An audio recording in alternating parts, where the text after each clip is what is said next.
Kos-kosan harga segini itu nggak dapet wifi, sumpah. California's got me looking like a beach bum. Sun up in my hair, I'm rocking Long Beachy curls. I'm feeling like a Cali girl. Hai guys, balik lagi sama aku Rastefani. Jadi hari ini aku lagi nggak pingin ngebahas tentang ilmu komunikasi, tapi aku bakal berbagi informasi ke kalian mengenai perkos-kosan. Ada 5 tipe tempat tinggal anak ngerantau. Yang pertama ada ngekos, yang kedua ada ngontrak, yang ketiga asrama, yang keempat nebeng di rumah tante, dan yang kelima ini dia punya rumah sendiri. Pasti rumahnya udah dibeliin sama orang tuanya sih, karena anaknya ngerantau jadi anaknya dibeliin rumah di situ. Nah sekarang aku bakal ceritain tipe anak yang tinggalnya itu ngekos, karena aku sendiri adalah anak kos-kosan selama udah hampir 2 tahun lebih, karena sekarang aku semester 6. Berapa kali pindah kosan ya? 3-4 kali, 4 kali ding aku udah pernah pindah kosan. Dan itu aku pindahnya sendiri, aku nyarinya sendiri. Pertama kali aku jadi maba itu aku nyarinya lewat website. Terus pas udah aku terbiasa tinggal di sini dan aku udah tahu daerah sini,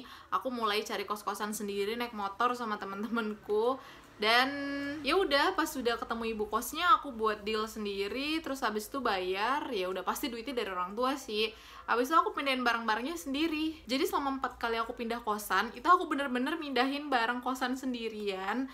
Aku cuman sewa Grab, terus habis itu ya udah pokoknya nggak sama orang tua deh. Nah mungkin video ini bakal banyak ditonton sama kalian-kalian yang baru aja lulus SMA dan sedang mencari perkuliahan, universitas, nggak tahu di mana tempatnya, mungkin aja di luar kota atau pokoknya di luar pulau. Nah kalian pasti bakal bingung mau pilih di mana ya enaknya kuliah, universitasnya di sini kalau misalnya daerahnya begini enak gak ya. Nah jadi kalian harus cari tahu banyak informasi guys tentang tempat kalian kuliah itu tuh di mana dan enak atau tidaknya kalian juga harus tahu. Berhubung Malang adalah salah satu kota yang menjadi tempat orang-orang untuk mencari ilmu, apalagi kuliah, itu tuh emang banyak banget di sini. Jadi aku bakal ceritain tentang kos-kosan yang ada di Malang. Sebelumnya, aku mau kasih tau ke kalian kalau aku itu kuliahnya di Universitas Muhammadiyah Malang, universitas swasta yang itu tuh ada di perbatasan antara Batu sama Malang. Nah, jadi ini ya sekitaran situ deh aku bakal ceritain harga-harga kosan daerah situ.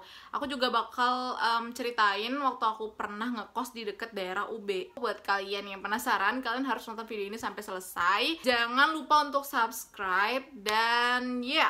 Menurut aku, kos-kosan itu ada 3 jenisnya. Yang pertama, itu ada kos-kosan murah pol. Terus yang kedua, ini ada kos-kosan sedengan. Dan kos-kosan ini biasanya untuk anak-anak kelas menengah yang gak murah-murah banget dan gak mahal-mahal banget juga. Dan yang terakhir, yang ketiga, ini ada yang namanya kos mewah.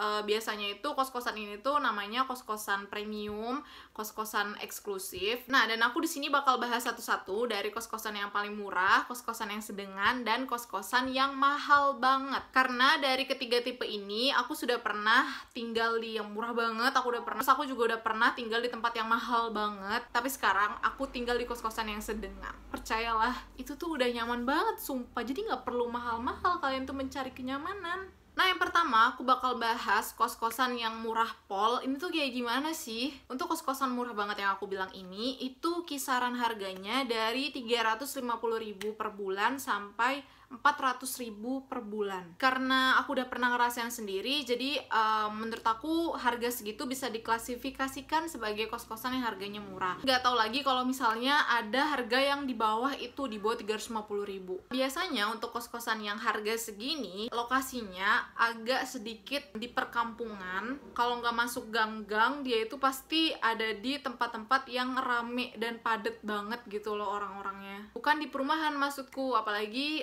di pinggir jalan raya, bukan yang kayak gitu. Jadi tuh emang kayak ada di dalam gang gitu biasanya, makanya harganya murah-murah. Dan biasanya lagi kos-kosan harga segini itu nggak dapet wifi, sumpah. Jadi wifi-nya tuh emang harus bayar lagi sendiri. Nah berdasarkan pengalaman aku pernah ngekos di tempat kayak gini. Jadi tuh harganya 350.000 per bulan, dan fasilitas yang aku dapetin itu ya lumayan sih lengkap. Ada kasur, tapi kasurnya biasa aja, nggak spring bed. Jadi kasur-kasur kayak kasur busa gitu loh yang ada di depan kayunya, yang ada bawahnya buat setan sembunyi biasanya. Terus habis itu aku dapet lemari, ya lemarinya tuh udah lapuk pokoknya. Terus ada meja belajar, tapi mejanya tuh kecil dan rada kumuh, rada kotor. Aduh, pokoknya aku nggak suka banget. Terus habis itu ruangannya sempit, berapa kali berapa ya? Aku nggak bisa tahu sih ukuran ruangan itu berapa kali berapa. Terus udah pasti kamar mandinya tuh di luar, dan itu tuh satu lantai ada 10 kamar. Kamar mandinya cuman ada 2. Habis itu ada dapurnya, ada tempat cuci piringnya, ada juga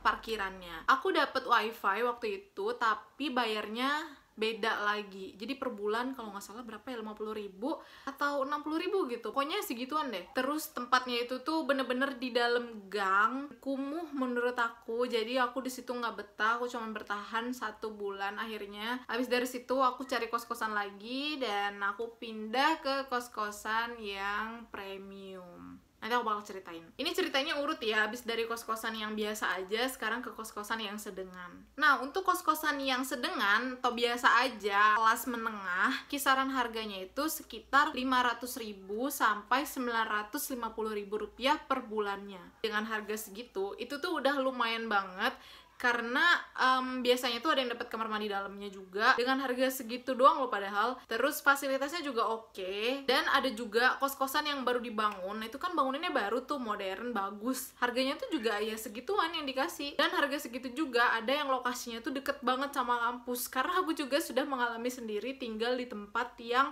harga segitu, lokasi juga deket banget sama kampus. Biasanya kan tempat tinggal yang lokasinya itu deket sama kampus harganya relatif mahal, tapi ini tuh harganya cuma 650.000 per bulan. Kalau misalnya mau ke kampus itu tuh tinggal turun, abis itu nyebrang udah deh nyampe. Nah, waktu aku ngekos di sini dengan harga 650.000 per bulan itu udah worth it banget. Terus aku dapat banyak fasilitas, kasurnya juga spring bed waktu itu. Terus aku juga dapat meja belajar yang pakai kursi. Terus kamarnya juga ya lumayan, walaupun dia nggak gede-gede banget, tapi bersih karena bangunannya baru. Terus dia tuh ada 3 lantai, jadi per lantainya tuh kayak lorong gitu. Di satu lorong itu tuh ada 7 kamar, kamar mandinya itu ada 2. Dan yang aku suka dari kos-kosan ini, di samping dia tuh bersih, dia tuh letaknya ada di dalam perkomplekan gitu loh. Jadi emang ada kompleks yang nggak gede-gede banget, cuman kayak satu jalanan gini, tapi itu banyak bangunan-bangunan tinggi. Di bangunan-bangunan itu isinya kos-kosan cewek. Di kosan ini tuh parkirannya gede banget. Aku nggak punya fotonya, mungkin kalau ada bakal aku liatin di sini, tapi kalau nggak deh udah. Parkirannya gede banget, terus ada tempat nerima tamunya gitu. Pokoknya enak banget deh tuh kos-kosannya di belakang kampus. Mungkin kalau kalian yang nonton video ini dan mau masuk ke universitas yang sama kayak aku, Universitas Muhammadiyah Malang, kalian bisa cari kos-kosan di situ. Jadi kos-kosannya itu letaknya di belakang kampus. Nama jalannya itu aku lupa nama jalannya itu apa.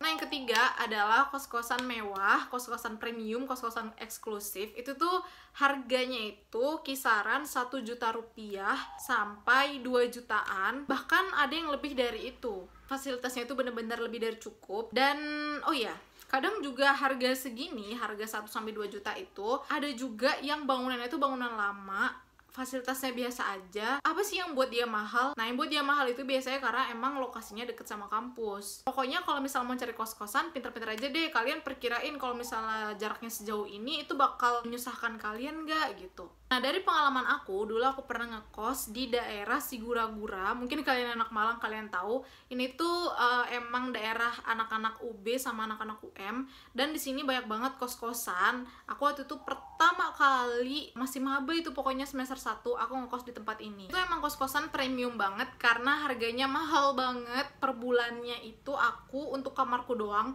Jadi kamarku itu kamar yang paling murah, itu 1 bulannya 1.200.000. Iya, 1.200.000 kalau nggak salah. Nah, itu aku nggak dapet kamar mandi dalam. Pokoknya berapa kali berapa ya?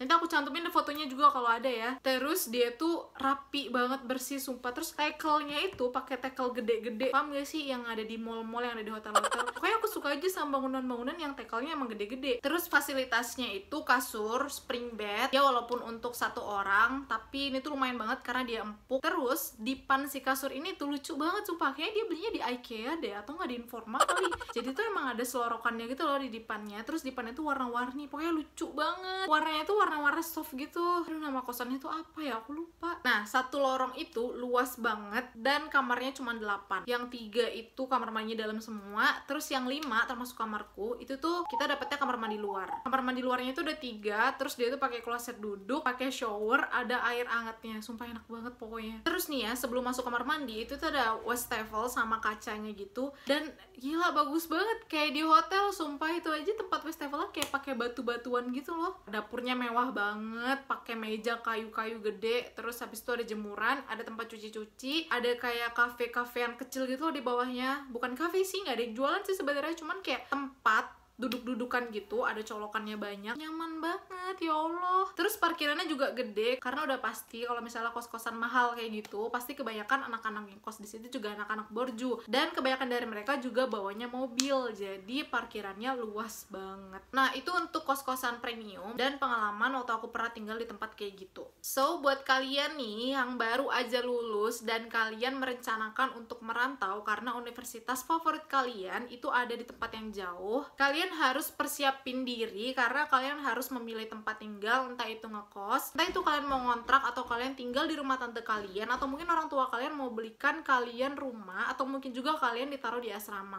Pokoknya dimanapun nanti kalian ngerantau dan dimanapun nanti kalian tinggal, usahain cari banyak informasi tentang tempat tinggal biar kalian juga nyaman. Jangan sampai kayak aku, karena aku banyak pindah-pindahnya. Kalau misalnya mau cari kos-kosan, kalian bisa cari di websitenya mamikos.com. Disitu lengkap banget, karena aku juga udah ngedapetin beberapa kos-kosan dari website itu, terutama si kos-kosan yang premium itu aku dapetnya dari Mamikos. Terima kasih buat kalian yang udah nonton video ini sampai selesai. Kalau misalnya ada pertanyaan, kalian bisa komen di bawah atau bisa DM aku di Instagram. Kalian juga bisa kasih saran ke aku untuk buat video apa selanjutnya. Bye-bye!